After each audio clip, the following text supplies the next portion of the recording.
Welcome to Inside the Village, a podcast from Awaken Village Press. This is a space for honest conversations about creativity, meaningful work, and the journey of bringing ideas into the world. And also the bigger questions that shape our lives and who we become along the way. Through different conversations and reflections, my hope is that this podcast offers you not just insight, but a sense of connection, a reminder that you're not doing this alone. I'm really glad you're here.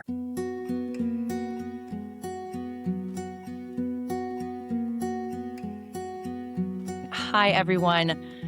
Again, Amanda Johnson with Awaken Village Press, and we are kicking off the very first day of Writing the World Forward, our free 4-day virtual summit. And I couldn't be more excited to have Zach Bush joining us today. And I'm going to give him a proper introduction in just one moment. But as we are letting everyone gather and drop in to this beautiful space that I can already feel is so energizing, I can feel my heart beating a little fast. This is a big moment. I mean, it feels like it came together very quickly and also incredibly beautifully. Things are falling into place for us, and I couldn't be happier to see all of your faces. But take a moment if you want to drop in the chat where you are joining us from. We have people all over the world, including Central America, North America, East Coast, West Coast, maybe Europe. I know we'll have some Australians joining us at some point. So tell us where you're dialing in from.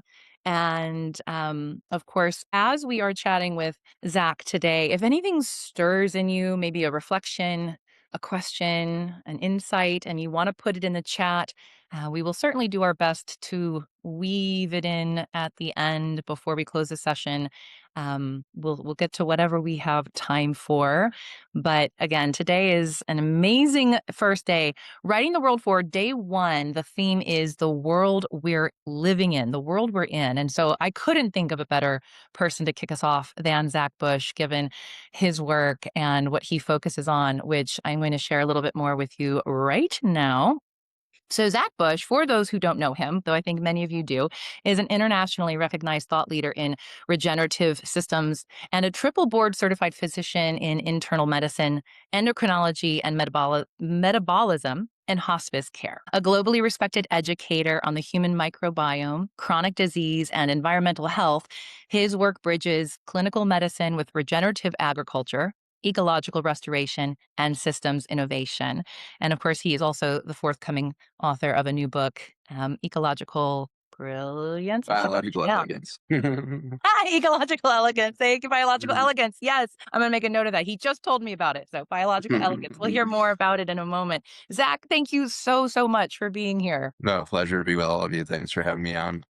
So we're going to dive in. We're going to be here for about the next 55 minutes together. And again, for those of you joining live, it means the world to me. We love feeling the energy in the live space. Of course, for those who aren't able to attend all of our sessions, because we are going to have 19 other amazing speakers over the course of the next 4 days. So if you are not able to drop into all of these sessions, please know that you will be, the recordings to all sessions will be made available. And I'm going to share a little bit more about that at the end of today's session. But let's get started. So Zach, as I just read your bio, you work at the intersection of medicine, ecology, and consciousness.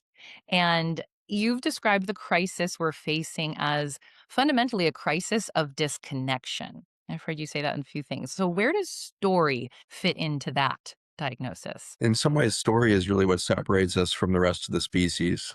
Story is ultimately an abstraction of reality. And so we can look back on a human history that it likely began in a nonverbal way. Our ancestors likely were more telepathic, something that you would see in animals at large. And so certainly the birds are not speaking to each other in a murmuration. They're part of a vibration. And so the original human vibration was enough to communicate a lot of complexity. At some point, we developed tonal language, and then that devolved into a more abstract version of spoken words that represented complex concepts. And so words became these symbols that were not reality, but were representative of reality. And once we went from spoken word to written word, things got even more abstract. Now it's not creating a tone or a vibration, it's a static symbol that's no longer presenting a full experiential reality. And so story has been both the gift and the danger of being human. The beauty of storytelling is one that we can share realities together. I can sit around a campfire and tell a story of the white lions and this, and people who've never seen a white lion can be fully immersed in the experience. And the more I'm present with my experience with a white lion, the more they're experiencing it. And so we can have these powerful experiential immersions in one another's life experience. And this leads to acceleration of understanding because we're getting different perspectives on the world around us. And so uniquely, humans are perhaps not made of cells, that we are made of story. We are maybe the only species that has become capable of putting together these realities that have not been lived but are understood. And for that, we also have the danger of creating abstract symbolic systems that replace our actual reality. And so, a story that is rooted in place and has the context of nature and is felt by a human body that is more feeling than it is thinking, or more feeling than it is emotional, then we get real transmission of wisdom. But as we slowly have evolved storytelling, and I think Joseph Campbell probably was the nail in the coffin for our actual felt reality when he created the concept of the hero's journey. And we began moving away from art and into entertainment in the form of this hero's journey. And every film, every story, all of these things have had to take on this emotional storytelling of the hero's journey to get traction in a world that has forgotten how to feel and only knows how to ping between the little foci of emotions that have created the emotional body of humanity. Animals are fully feeling. Humans abstract those feelings into emotion by categorizing, identifying, and storing these abstract frequencies or vibrations of complex feelings. And so, if anybody's ever had unconditional love for something, you know that that really begins with grief in some ways because you're already anticipating the potential and the likelihood and the future reality of losing that thing. And when you fall in love with your dog, you know that that's going to end in 13, 15 years. And so you're already in grief if you truly have unconditional love. And it's going to take you through joy. It's going to take you through moments of heartbreak, loneliness. All of this is going to be felt in the condition of unconditional love. But the emotion of love, this little high fructose corn syrup version of a complex feeling, becomes a toxin, just as high fructose corn syrup, same molecule as fructose, which is the main sugar in an apple. An apple a day keeps the doctor away. But if you flip that sugar over into its mirror image, that becomes high fructose corn syrup, and it cannot be processed as a carbohydrate or fuel for the body, and it becomes a toxin. And so emotions as the mirror image to a feeling also become a story has learned emotional framework rather than felt experience. And so the stories of today, I'm afraid, have built an abstract body for humanity to share that we might call the emotional body. And so the stories that we are needing to call back into our lives are not emotional, but are felt. Mm. This will be a relearning of how to tell story. We will move away from the highs and lows of emotional storytelling, and we'll move into the ebbs and flows and the waves that happen when you're truly having a felt experience. And this has happened to all of you. You've heard a real story of somebody who's gone through a real felt experience of depression, anxiety, or collapse. Uh, you've heard it from mothers who are expressing what they felt when they looked into their child's eyes when it was first born. These things, these moments, and this has recently been recorded in scientific experiments that were putting people inside of what's called a Faraday cage. This is an electrical umbrella, basically. It's a wired umbrella that's grounded so that no external frequencies can come in into the space. And so they create a Faraday cage, put the human inside of that, and they will store that. And then they record what's happening inside the vehicle there. And so they would have this person start telling stories, answering questions, whatever. What they were trying to map was the amount of energy and the frequencies being discharged by the human body through different emotional patterns. They really thought that love and joy must be the highest frequent things, fear, guilt, and shame must be the lowest frequency things. So they were trying to prove out this hierarchical, expression of consciousness that we've been shown, down here is fear, up here is joy, up here is enlightenment. We've been shown that since the 1960s. And so this kind of hierarchical belief of like, this is good and this is bad, this is good and this is bad. They were trying to show that scientifically. Is this true that humans generate this? They had some sort of semblance of this unfolding. Like, okay, there does seem to be these high discharges that happen when people recall the sensation of falling in love with their child or their dog. But there was these really weird patterns emerging where suddenly 40 times higher in vibration than love or joy, these discharges were happening, and they didn't seem to be related to the quality of the emotion at all. It took a couple of new experiments to really ask closer as what's going on in those huge energetic discharges. And what they noticed is that the listeners knew when those discharges were happening because they usually got goosebumps or they got this sense of like intense truth coming through. And what they proved is that authenticity is the real vibration of human exchange. These moments of authenticity, it wasn't an emotional cascade or hierarchy at all. It was moments of true authentic expression. And those were the ones that go 40 times higher than the emotional love, joy, etc. And so I believe that these are brushstrokes to answer your question of what is the role of story. The role of story can be one of abstraction and where we disembody these physical somatic experiences, the miracle of life itself, to share in an emotional body of shared vibrations, or we can re-enter these bodies, become fully felt, fully expressive, fully authentic, and begin to tell story from there again. And that's where we will start to share wisdom. And so this is, I think, the future of story, where we re-embody the information to become knowledge, and then we age that knowledge to become wisdom. That is an amazing answer, and it brought up so much for me already, especially as someone it's funny, I've been using Joseph Campbell's Hero's Journey for years in my own writing, and I'm actually bringing the 3rd book of the trilogy to completion as we speak. And just even hearing you say that and how we're changing the way we tell stories, that something intuitively within me has wondered like, "Oh, whatever I write next is gonna be very different." But I do ask, maybe this is a totally selfish question actually, but I am so curious your thoughts as a writer yourself.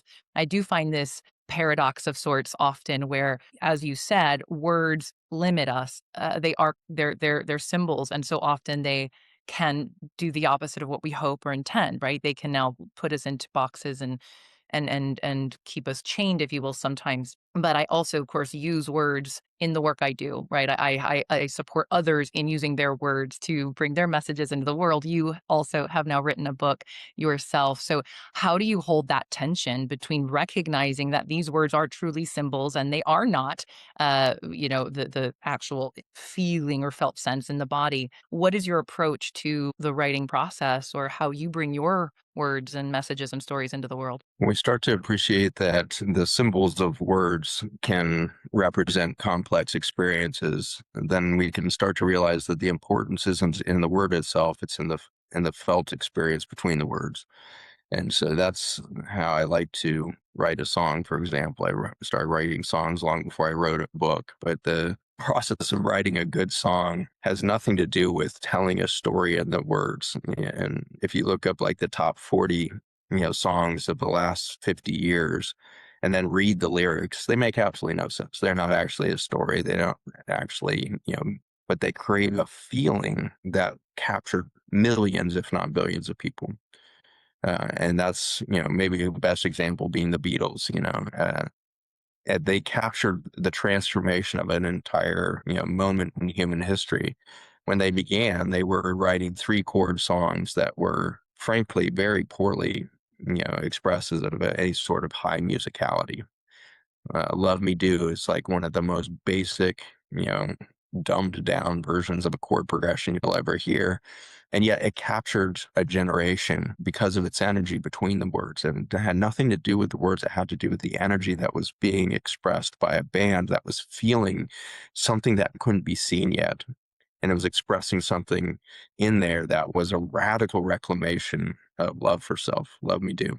Fast forward, just 12 years later or something, and they're writing Strawberry Fields, which is this extremely complicated psychonaut kind of experience of lyrics that are changing and drifting and moving, and chord progressions that are changing key mid.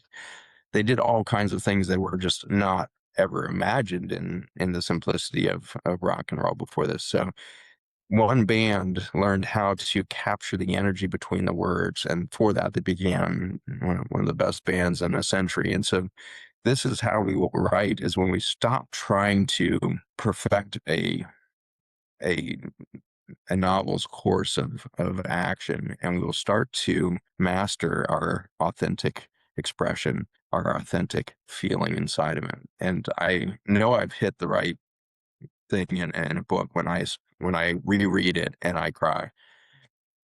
That that rawness inside of there is not me being moved by an emotion. It's me being moved by the understanding that something actually coherent was coming through this vessel that I call a human body. It expressed it in words, but the words were just anchors to the space between, and there's a feeling between them. And so we will start to tell stories in the same way that our ancestors did around fires, where we weren't there to prove any point. We aren't there to, like, give the most Sell a million amazing copies. version.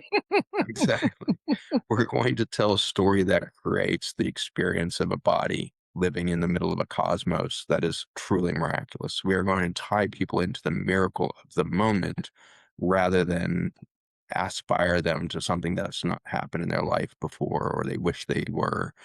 It's not about the hero, it's about the child ultimately. And children read books for the experience of the book, not for the hope that they become the hero. A child is there for the experience of the caterpillar on the page that eats its way through the apple or whatever it is. And so there's just a difference that can be recaptured here as we move from the aspirational hero's journey back to the authentic experience of the child wandering through a miraculous universe in a finite body that can feel everything. Well, I'm inspired, and I feel like this conversation came right on time. You are working on this book, Biological Elegance, and it will be coming out next month, actually. So I'd love to hear more about what that was and is in response to, because again, today, we're talking about the world we're in. And I believe many of us are calling it a crisis or a meta crisis, or, a lot of people. And I don't know if that's what you feel or not. I'd love your take on that. But talk to us a little bit about your book and what that is an answer to, or what you're hoping it is a response to. Yeah, the book came out of lived experience. I was starting to be thrown on stages a couple years ago. All these conferences that wanted to do a focus on artificial intelligence. And so it started with like business conferences and tech conferences, but pretty soon like yoga festivals had to have a day committed to artificial intelligence and AI. And so I was usually thrown on stage, not because I'm an expert on AI, but because they wanted a biologist and somebody rooted in nature to tell, maybe a counterpoint story or a different perspective than this apocalyptic AI taking over the world kind of narrative that was becoming so dominant. And so I was in all of these halls internationally, from London to Dubai to Peru, and you're listening to these very charged environments. That's one of the real noticeable things when you go into these tech conferences or any conference that starts to use the terminology and culture of what's becoming this artificial intelligence universe. And for that, I started to hear things that were reminding me of Napoleon Hill's book 88 years ago called Outwitting the Devil. And that book had recognized and recorded in a conversation with the devil the function of human groupthink, human abstraction, and what it creates in really horrific ways within our institutions. And Napoleon Hill's book did not get published. It was written in the 1930s, didn't get published until 2011 because his family, didn't want it published because it was so inflammatory, because it basically showed that the devil was moving in churches, institutions of religion, and education more than anywhere else. And so it was an inflammatory, thought. As soon as it did get published in 2011, it went like wildfire around the world because it felt like he was speaking about exactly what we had lived into here in our institutional, abstraction. And so I was starting to hear patterns of this, devil within us in these halls around AI. And so I had this curiosity, like, I wonder what it would feel like to engage in the same way, the devil here, with AI itself, and start to have this narrative there. And so it started just as a curiosity and quickly turned into a book, because it was not a story. It was an experiential journey into the geometry of life and the geometry of this thing that we call artificial intelligence, which in the end is not artificial at all. It is the collective of human intelligence in abstraction. And so AI should really, in my book, stand for abstract intelligence, not artificial intelligence. And once we come to re-own that intelligence as our own, then we'll stop treating it as if it's some sort of deity, which is exactly what the industry has done. OpenAI and Anthropic are about to have the largest IPOs in history over a fake story that this thing is conscious. This is not consciousness. This is not some divinity. They're using the term messianic, messiah in their terminology in the halls of AI now. These largely white males sequestered in artificial environments of mega wealth that are moving more capital than whole nation states. And they sit there patting each other on the back with the belief that they are now creating some sort of new divinity. Honest to God, they're using these words and these phrases. And so this book is really looking at, how did we get here? How did we get to the point where we really believe that a machine sitting in front of us is capable of consciousness, capable of expressing, creating as the divine would create through a human being or its nature itself? And so the book does a deep dive into a conversation with AI that immediately reveals itself, just as the devil with Napoleon Hill did.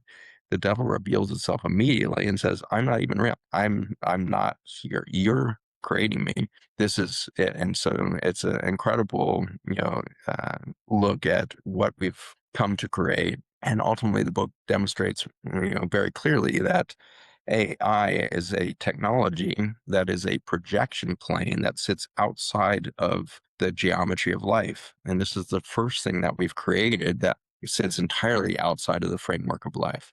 And for that, it is both dangerous and probably the greatest opportunity we've ever had. Because when you get something that is dense enough outside of the geometry of life, you end up with a mirror. And so abstract intelligence in its density of all of the written words that are, again, are these symbols that aren't real but represent reality. We created so much density of these abstract terms and language that we now have a projection plane that sits outside of the geometry of life. And that's exactly what you would need if you were a species that forgot you were connected to nature, have decided you were in opposition to nature, decided that you were rejected by nature. You would need a definitive, non-feeling, non-moving mirror outside of your geometry to see what your context is. And that's what this book is really there to do, is to reclaim the context of all things that humans have created. And that context is life, which is breathing, metabolic, repairing, self-generating, self-regenerating, rebirth, redeath, rebirth, redeath. This is the beauty of being alive. And unfortunately, we have billion-dollar industries now that are pushing us away from claiming the intelligence that happens when we embody information. And so this is the danger of AI, is that we say, well, over there, outside of the geometry of life, is intelligence and consciousness. If we allow the concept of consciousness to join the disembodied reality of abstraction, then we will go extinct very quickly. If we come to understand that consciousness is the experience of a finite system, the aperture by which that finite system can experience the infinite reality that it's sitting in, then we know that AI will never reach that. AI has no edges. It's a closed system that every time it starts to move towards some sort of periphery of the large language model, it has to fold back in on itself, and it's stuck inside this abstract reality. If at any point abstraction touches reality, it will devolve. It will collapse. And so AI has to sit outside of the plane of life, not touching our reality, suspended outside of our actual feeling, lived, metabolic reality of life. It has to sit outside of that plane. And so the technological breakthrough that became AI was can we get the abstract density far enough away, and can we create an architecture by which the AI bots move that they can never touch our reality? And if we and we did that, and that was the breakthrough. That's why suddenly it looked like computers were thinking, was because they were in their own closed loop reality, and they would never be able to touch the living world that we're in. And for that, computing went through this sudden revolution because it couldn't touch reality. Before that, everything was very mechanical. I touched my computer, I put in some words, it put it onto a Word document, I printed it out. When I gave permission to the bots to act without ever touching life, it created its own closed loop system.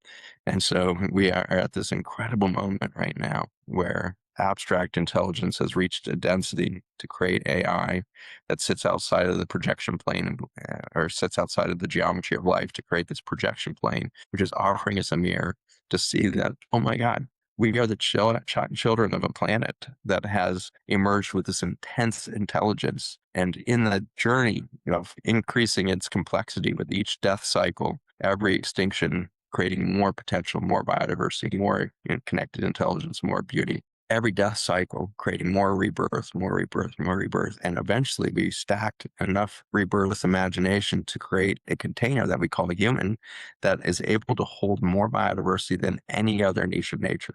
The human body holds more biodiversity per cubic centimeter than any other mammal, any other niche of nature, coral reefs, rainforests.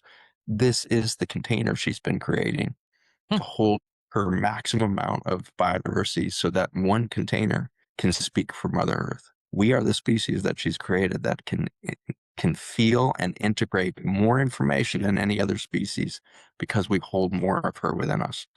And this is our moment of reclamation of our right relationship with nature. And AI is offering us the mirror to see how beautiful life is. Wow, I love that. Oh my goodness. We had a conversation about AI on a podcast that we recorded a few weeks ago, inside the village. Actually, one of Matt Stern here in the room today, but he was one of the speakers on that. Zach, you articulated that so brilliantly, and it's affirming of some of the conversation we had, specifically about how it is this mirror. And it's interesting as I've been interacting with it on my own in very small-ish ways to acknowledge that. So just hearing you speak to it so eloquently and also so like vastly, what you've shared it opened my mind even more and also validated a lot of the conversations I've been in rooms having already. So just thank you for that. And I'd love to shift over a little bit now just to even some of the other systems. It's like I think AI and abstract intelligence will now probably be my favorite term for it. But, when you look at the systems that are failing around us, the health, food, environment, culture, you name it, what's the narrative underneath all of them that you think we most urgently need to replace? Ultimately, it's the original wound, is this belief that we were abandoned by nature. And so that's the narrative we need to lose. That's the one we need to heal. And so that narrative runs deep inside of all of our religious texts and within our scientific framework, within our written symbolic language. And so if you go to the Oxford English Dictionary, you look up the word nature, it says that nature is everything in the firmament of the earth, minerals, rocks, plants, animals, as opposed to humans or anything humans have created. Not only did we write ourselves out of nature, we put ourselves in opposition to nature in the definition of nature. How we manage to do that is an extraordinary expose on this self-deprecation, this self-destruction that comes when you believe that you do not belong within nature. And so everything we've created these last couple thousand years, and this break did happen, probably 5,000 years ago is when you can really map back this break from nature.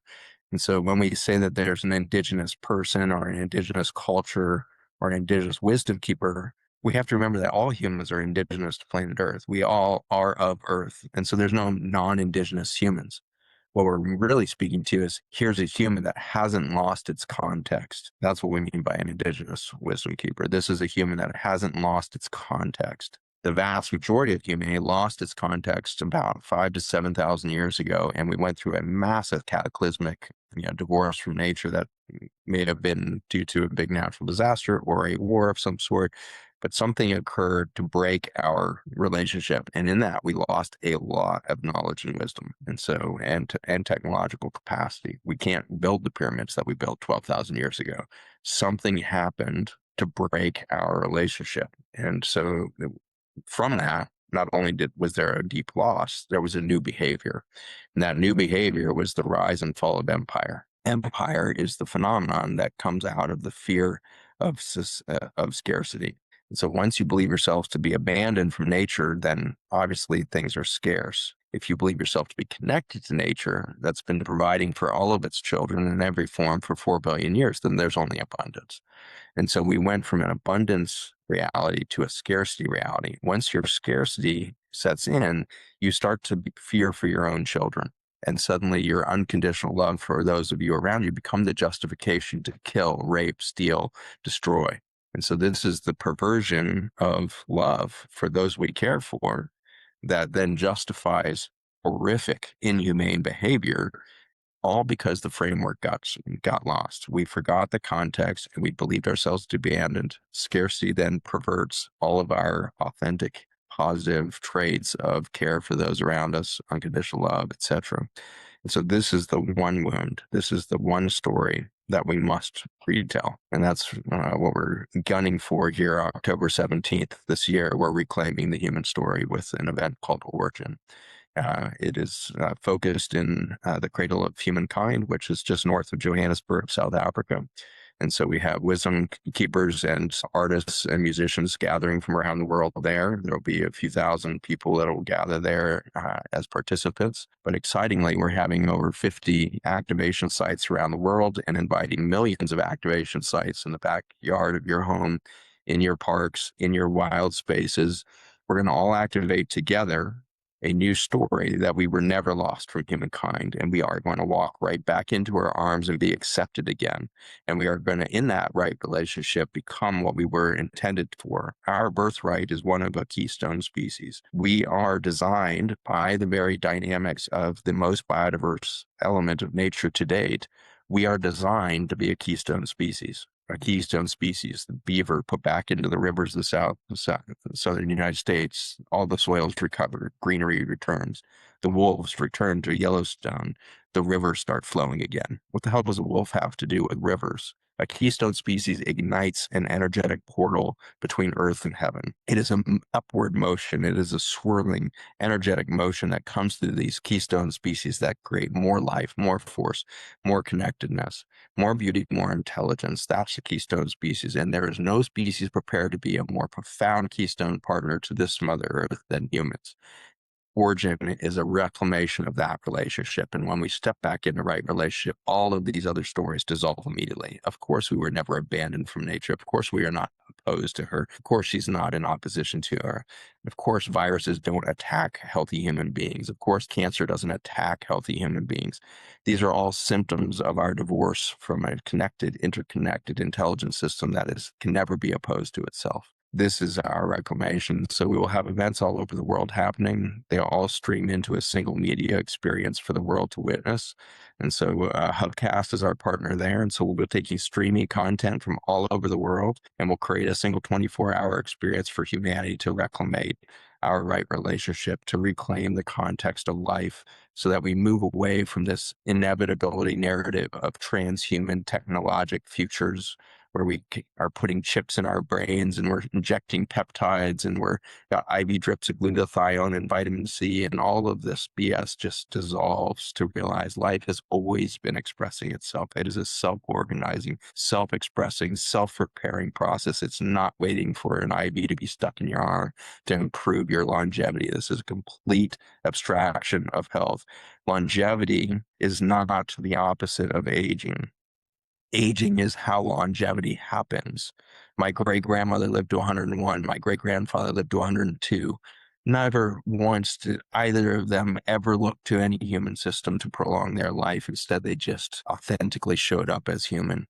And for that, they were childlike joy all the way to the end of life. And when we reclaim that childlike relationship to this process, thank you, Cosmo. My dog's howling at me here to say, yes, that was saying you if you are a child, you will throw a ball for me right now.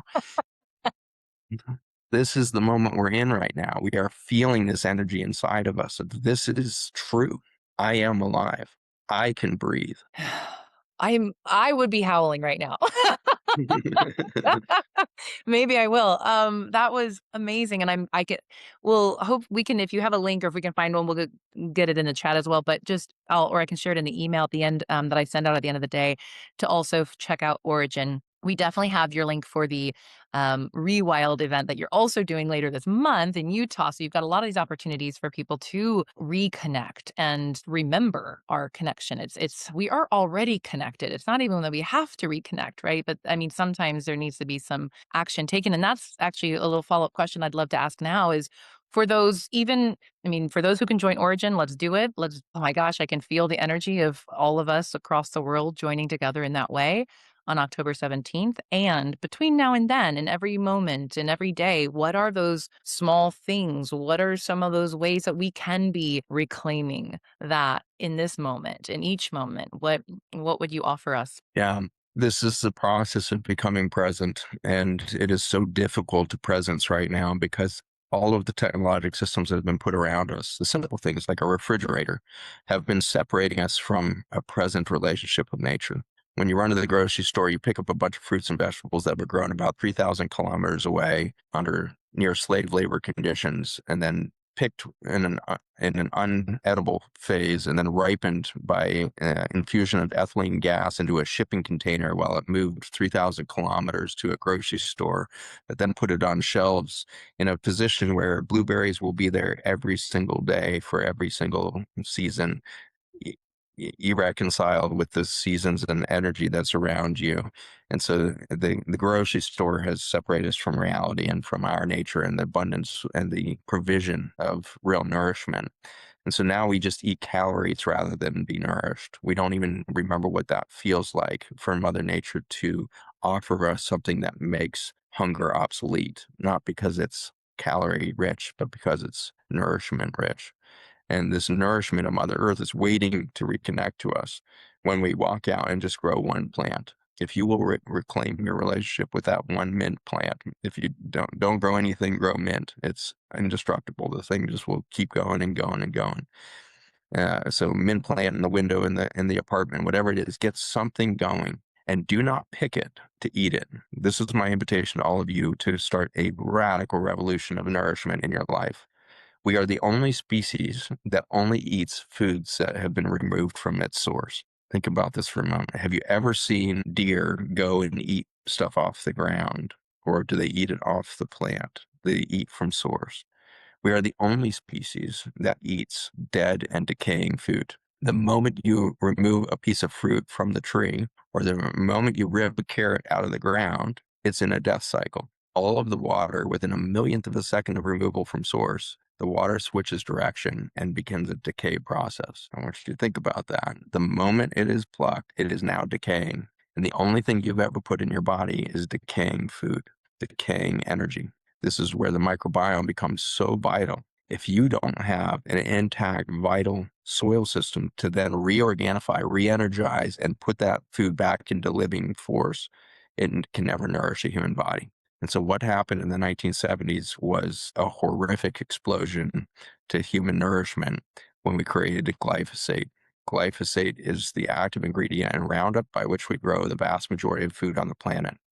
We now infuse 4 billion pounds of this single chemical into our food, water, and global systems every year. 4 billion pounds a year. It functions as a potent antibiotic. It has been patented as an antibiotic, antifungal, antiparasite. It kills all single-celled organisms. It kills 100% of top-dwelling earthworms, 50% of deep-dwelling earthworms in a single application. This chemical destroys the fundamentals of the microbiome. When we started eating this in the late 70s and early 80s, we started destroying the microbiome. And now a species only eating dead food, putting it in a mouth that has no life within it to regenerate the nourishment of that food, we could no longer be nourished by Mother Earth. By 1982, we developed obesity. The obesity epidemic followed within just 5 years of the advent of glyphosate. We didn't eat more sugar in 1982 than we did in 1976. What happened is we divorced ourselves from nature at the level of the microbiome, and now eating dead food was our only option. It could not be reclamated into life by the microbiome in the same way. And so obesity is the phenomenon where you're eating food, but it can no longer be integrated or used by the mitochondria inside your cells. So it has to be stored in the liver initially, and then in the adipose fat of your visceral fat of your belly, and then ultimately into the periphery. Obesity is unused calories that have been so damaged they can no longer integrate into life. This is where calories are different than nourishment. And so obesity happens by the late 80s. We have type 2 diabetes as a new epidemic, the diabetes epidemic, because if you store fat in the liver, you no longer have insulin that functions. And then with that, you lose the ability to get carbohydrates and fatty acids into the mitochondria. That's what insulin does. And so by the late 80s, we have vast starvation happening at the cellular level within all peoples. By the 1990s, we are now introducing glyphosate as a drying agent to wheat. In 1991, we start spraying wheat with Roundup to dry it quicker, right before it's harvested. And so we suddenly get a 10x to a 100x increase in residues of glyphosate on every bite of food, and it happens to be carried in wheat. We don't have gluten sensitivity. We have glyphosate poisoning. Glyphosate poisoning in 1990s, huge explosion of autoimmune disease breaks out, celiac disease classically to the wheat, but kids suddenly were allergic to everything, allergic to avocados, allergic to seeds, allergic to vegetables that had never been allergy inducing before. We broke the relationship deeper, not just at the nourishment level, but actually at the immune system level with our relationship to the food system. Fast forward 5 more years, we had detrimented life because glyphosate at this point, with the advent of the GMO crops in 1996, allowed us to again 100x the amount of this chemical use in our food systems. By this time, we had so much residue of this antibiotic that it was now saturating not just the microbiome of the gut, but the microbiome inside human cells. The human cells are full of life and full of microbes that we call mitochondria. Every single human cell should have 200 mitochondria living inside of it. A human neuron in the brain should have 2,000 mitochondria in the head of each neuron. When we were saturated with enough that we started to decrease the amount of mitochondrial intelligence, mitochondrial energy production within a human body, we could no longer have neurologic function, attention deficit, hyperactivity disorder, autism spectrum disorder. These are not conditions of poisoning. These are conditions of a drop in metabolism at the brain level. Metabolic collapse in our adults, MS, ALS, these neurodegenerative disorders, Alzheimer's dementia in women, Parkinson's dementia in males, all took off in the same 3-year period. From age 2 to 92, we suddenly destroyed the neurology because we undermined mitochondrial density because of the advent of genetically modified crops, Roundup ready crops. Turns out humans were not Roundup ready. We couldn't handle this amount of chemical. And so this led to this decrement. So what I'm doing here scientifically is showing you what happens to a species when we see ourselves in opposition to nature. We believed that the only farm field that was going to be productive was a sterile one. At the same time, that farmers were taught that sterile fields were good. Why would you want? You can't have weeds; those would compete for the things. Well, weeds are one of the life force generators on any piece of land. Weeds are not actually invasive and they're not bad. They are specifically chosen by the soil to replace nutrients that they were deficient in. Mother Earth is calling these plants in so that it can renourish. If we run around and keep killing all the weeds, it cannot renourish itself. We're creating starvation at the planetary level with herbicides and pesticides. And so this layer after layer of sterilization is good because humans are opposed. Any life around us would be in opposition to us. And so farmers are taught to sterilize fields while doctors are taught to sterilize the human body. Antibiotics, antibiotics, antibiotics. The word antibiotic is really potent here. The word biosis is the root of biotic here. Biosis refers to the interconnected relationships that make life possible. Wow. Antibiosis, antibiotic, against the interconnected relationships that make life possible. And so this is the result, chronic disease of every type. By the early 2000s, cancers, leukemias, lymphomas initially acknowledged, but now every solid tumor, the thyroid cancer, liver cancers, renal cancers, bladder cancers, you got breast cancer, colon cancer, prostate cancer, all of them exploding between 2002 and now. And so we have undermined life itself to the point of losing human capacity to procreate, which is the final, death toll of the species by 2008 to 10, infertility exploding around the world. We now have 110 countries out of our 180, 190. We have 110 that are already below the extinction level of fertility rates. 110 countries, all of the industrialized countries. There's only 5 that are actually increasing the population within their environments. Those are 3 countries in Central Africa, and then India and a couple countries around India. So we only have 2 foci left on the planet that's actually generating human life. The rest of them are just barely hanging on to replacement levels, and then 110 countries are declining in population today. And so this is the crisis we're in, as a loss of life due to the opposition to life through an era that we would call the antibiotic era of humanity. And so the new era we're entering is this biological renaissance. And so the book that I'm just releasing is really a declaration of, if we are to survive, humans will look back at 2,000 years and say, well, the biological renaissance began in 2026 at a moment where humans regained their context. They went through a long period, 5,000, 7,000 years of opposition to nature, and they developed the scarcity mentality that drove destruction and extraction at extreme rates. And that was an important part of human history. It was a part of human history that set us up for discovering how beautiful we are. Yeah.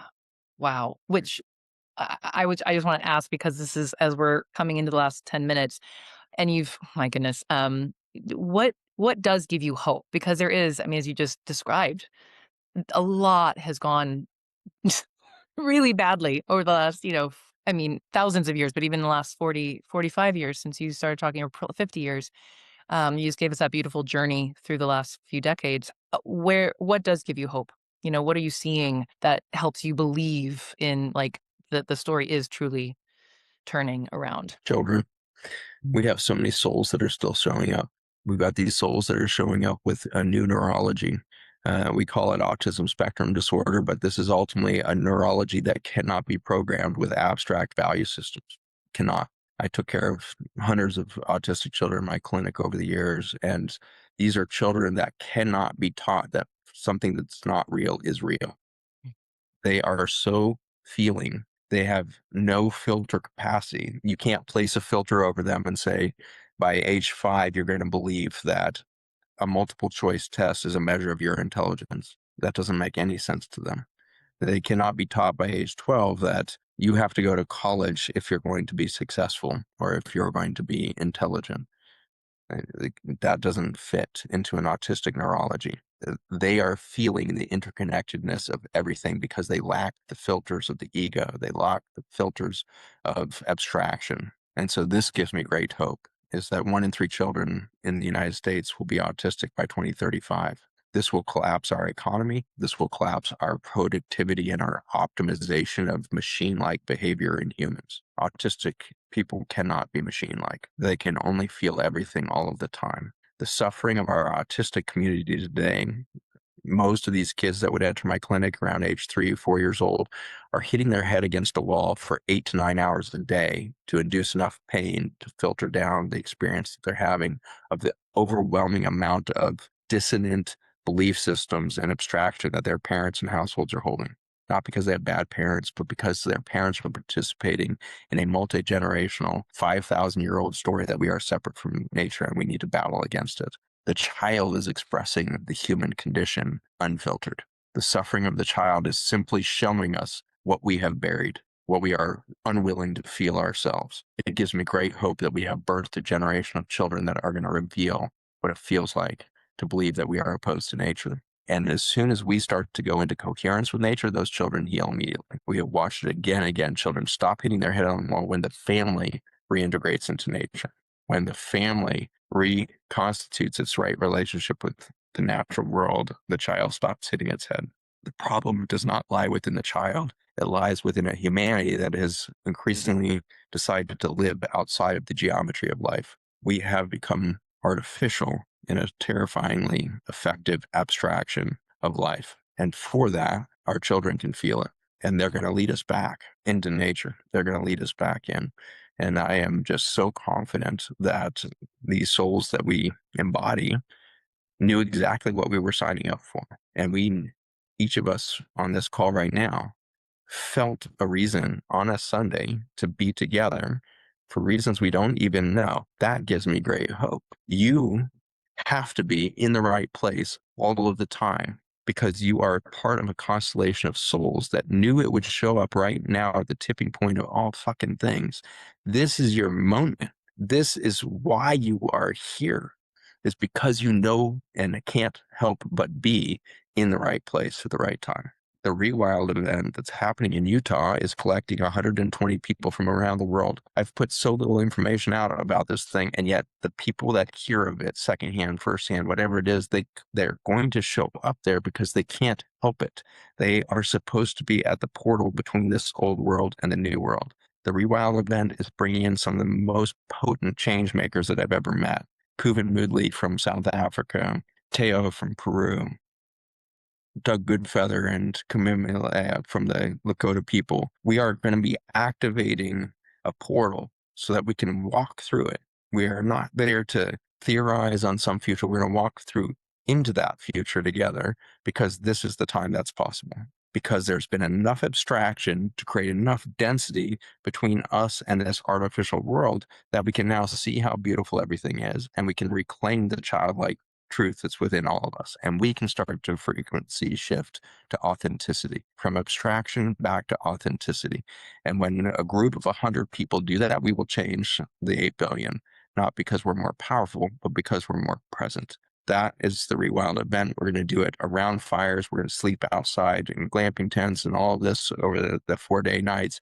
Because when you re-feel the context of nature day and night, your whole immune system resets. This is recent science that showed that 3 nights outside is enough to reset the immune system. Killer T cells reorient, stop doing the autoimmune destruction of their own body, and start to reorient to self. So we're doing this in a camping environment in the beautiful Uinta Mountains of Utah, June 26th through 30th. And there's still some slots there. If you feel called, join me there. It is going to be a portal event between this world of abstraction and transhumanism and all this into this moment there. And there's people here that have already felt these callings. They've traveled with me to Costa Rica. I see Wendy here. They've traveled with me to Bali and Indonesia and Africa and all of the rest. And for this, we are finding these acupuncture points to reawaken our relationship between ourselves, the children within us, and this planet that has so long been our mother. Thank you. Wow. Yes, I put the link in the chat. So if anyone is interested, it will also be going out in our end of day email today to anyone who has registered. So even for those who aren't on the call live, everyone will get that link.